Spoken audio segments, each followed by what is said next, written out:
उत्पत्ति की पुस्तक 49वें अध्याय का मनन। इस अध्याय में लिखे गए वचनों की संख्या 33 है। इस अध्याय में याकूब ने अंत के दिनों की इस्राएल की परिस्थितियों का विवरण किया है। उसके बाद वह मर गया, इसके विषय का विवरण लिखा गया है। अंतिम अध्याय 25वें अध्याय में उसके बरियल के विषय में लिखा है।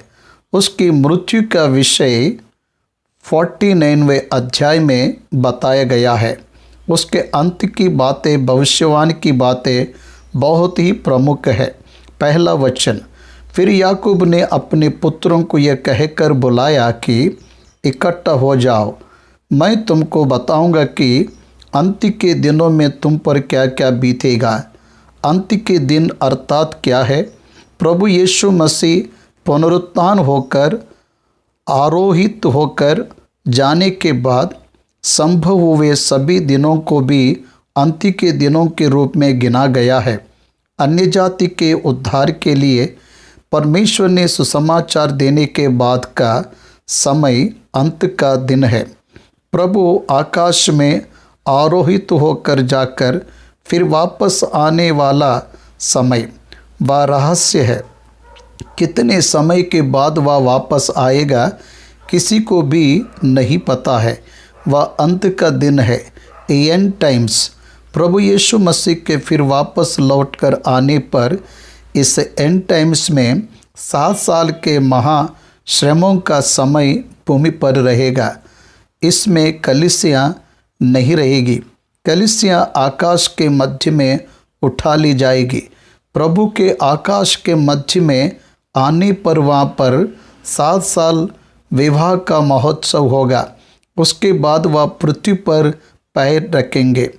1000 साल का शासन यहाँ पर होगा। इसलिए उसके इस संसार में आने के पहले का समय अंत का समय है। एक बात मैं बताऊं तो पूरे विश्व में मनुष्यों ने बढ़ोतरी की है। अब कौन किस गोत्र का है ना समझ आने वाली परिस्थितियां हैं। किसी स्थान में निवास रहने वालों के द्वारा कौन एक को ढूंढकर इस्राएलियों में मनुष्य के रूप में गिनती कर रहे हैं, परंतु इस रीति से या इस गोत्र के हैं ऐसा बताने के लिए आधार ना रहने वाले परिस्थितियां इस अंत के दिनों में है। हम सभी इन्हीं समयों में जी रहे हैं। इसलिए याकूब ने अपने सारे पुत्रों को बुलवाया। उसका मरने का समय करीब है, इसलिए उन पर बीतने वाली बातें, भविष्य की बातें बता रहा है। दूसरा वचन, हे याकूब के पुत्रों, इकट्ठे होकर सुनो, उसके पिता इस्राएल की ओर कान लगाओ। देखिए, अंत की बातें बहुत ही प्रमुख बातें हैं। अपने पिता इस्राएल की ओर कान लगाओ। क्यों? It is my responsible to teach you my sons. पुत्रों, तुम्हें मेरा उपदेश देना ये मेरी जिम्मेदारी है।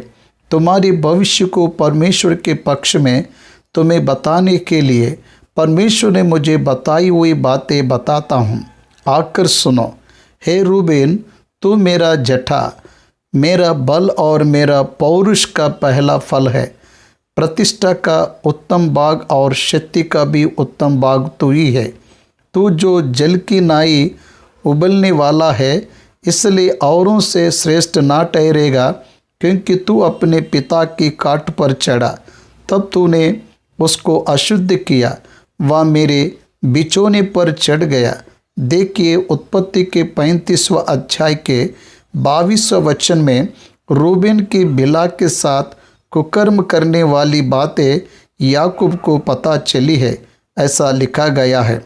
उसके बाद दूसरा पुत्र शिमोन है, तीसरा पुत्र लेवी है। शिमोन और लेवी तो भाई है। वह उत्पत्ति के 34-30 में इन्होंने शेकेम में सारे पुरुषों को अपने तलवार से घात किया, इसलिए उनकी तलवारें उपद्रव की हथियार है, ऐसा कहा। हे मेरे जीव, उनके गर्भ में ना पड़।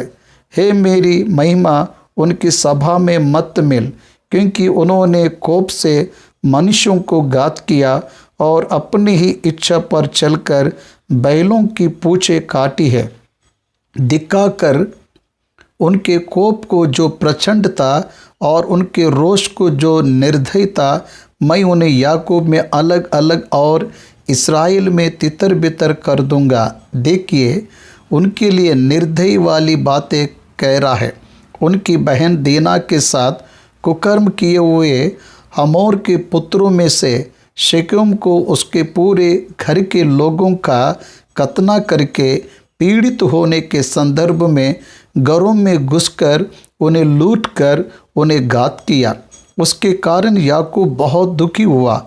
उस नगर में रहने वाले प्रजा को उसके चिचोरापन के योग्य किया, निंदा के योग्य बनाया है करके दुखी हुआ।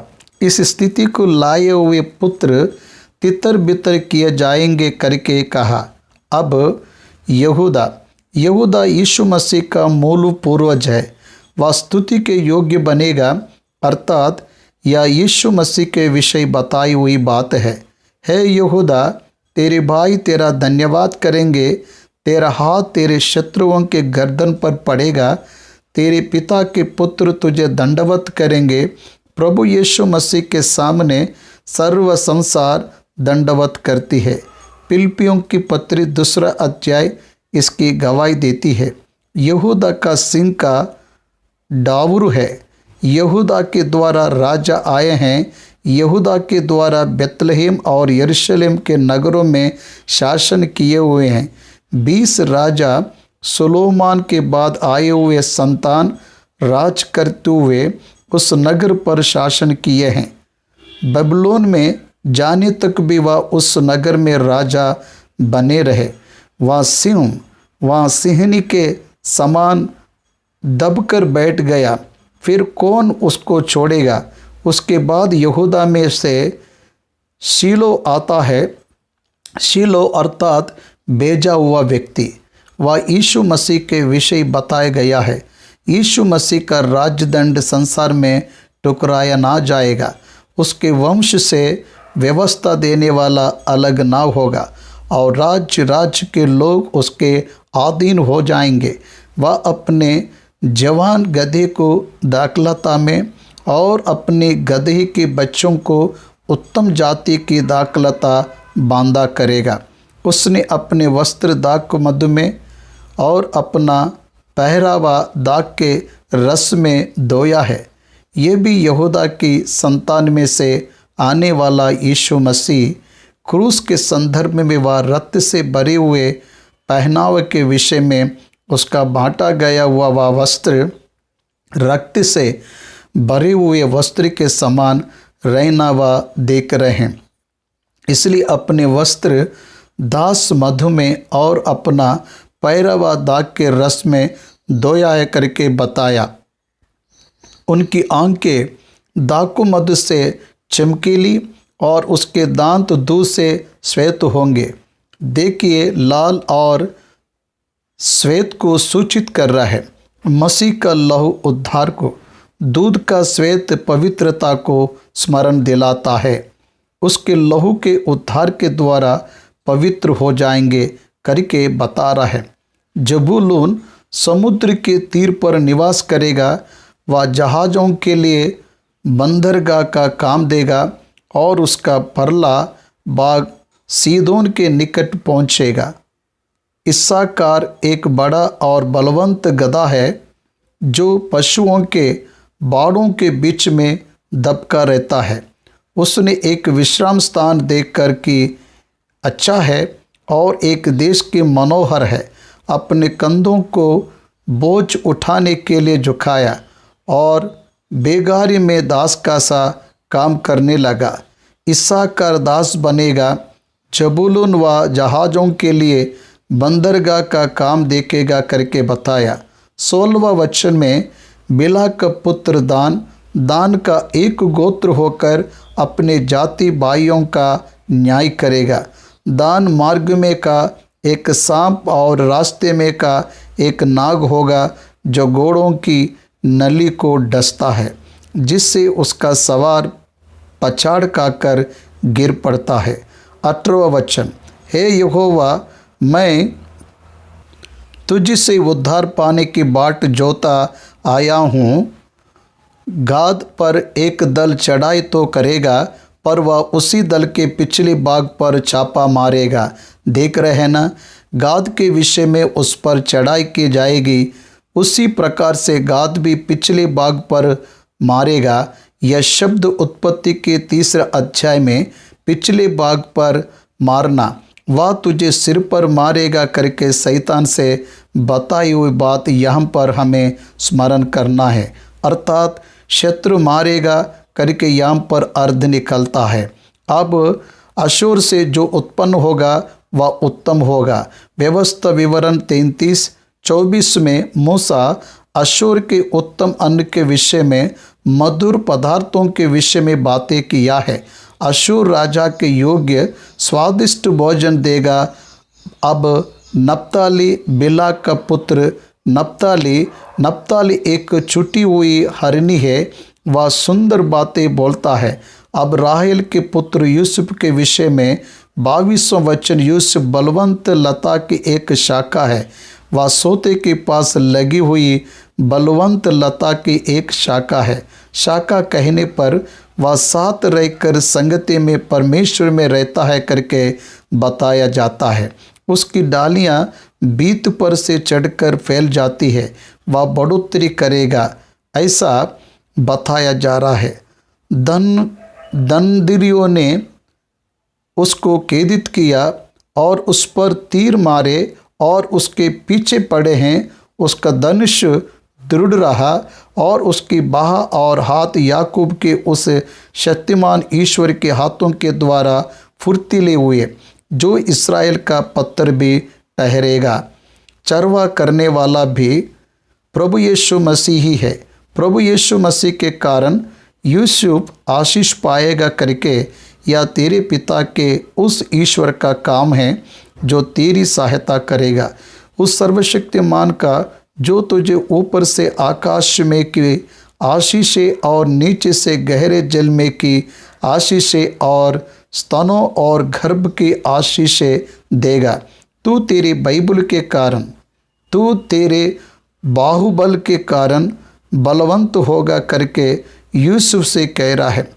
उतना ही नहीं, तेरे पिता के आशीर्वाद मेरे पितरों के आशीर्वाद से अधिक बढ़ गए हैं और सनातन पहाड़ियों की मनचाही वस्तुओं के नाई बने रहेंगे। वे यूसुफ के सिर पर जो अपने भाइयों में से न्यारा हुआ, उसी के सिर के मुकुट पर फूले फलेंगे, ऐसा कहा। कहने पर यूसुफ से इब्राहिम और मनुष्य दोनों भी आते हैं। अब 27वें वचन में बिन्यामीन फाड़ने वाला उंडार है। बिन्यामीन का इतिहास बाइबल में बहुत अजीब दिखता है। उन दिनों की परिस्थितियों में सभी बिन्यामीनियों को मारने की सोच इस्राएलियों ने दिया। उन्हें स्त्री को ना देने वाले एक अजीब निर्णय उन्होंने किया।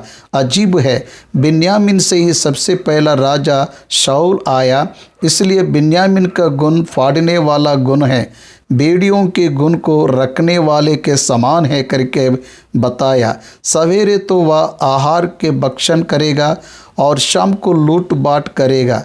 क्रूरता ये उसका गुण है, छीनने वाली संपत्ति उसका गुण है।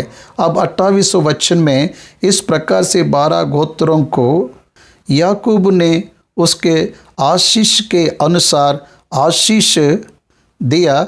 उसके बाद उन्हें आज्ञा देते हुए ऐसा कहा। अब 29वें वचन से उसके बरियल का कार्यक्रम कैसे होगा इसका विवरण किया है। मैं अपने लोगों के साथ मिलने पर हूँ, ये परम सत्य है। इब्रानियों की पत्र 9वें अध्याय के 27वें वचन में मनुष्य को एक ही बार मरना है करके लिखा गया है, इसलिए हर कोई मरेगा। जन्म लिया हुआ भौतिक मृत्यु को पाएगा ही। प्रभु के आगमन के शरण में ही विश्वासी एक ही पल में रूपांतर होकर प्रभु के पास चले जाएंगे। बचे हुए लोग मरकर, धर्मी तो पहले ही पुनरुत्थान में प्रभु की आवाज़ में उठना ही है। इसलिए अपने लोगों के साथ मिलने पर हों, उसके जीवन को प्रिपेयर कर रखा है।